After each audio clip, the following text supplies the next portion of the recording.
Man, this place has some really cool like monoliths and stuff.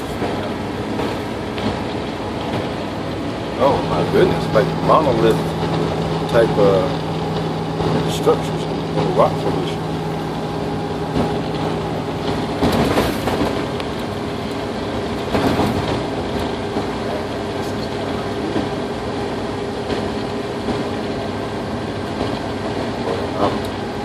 Man, there's a hotel right next to it.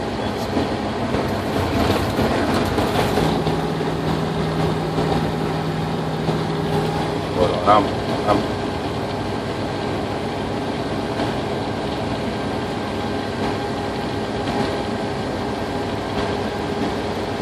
man, Costco is clearly my favorite store to go to as far as food goes, because it's the only place that I can find food easily that doesn't have high fructose corn syrup and nitrates and whatever. It always tends to be there. And I'm guessing they may have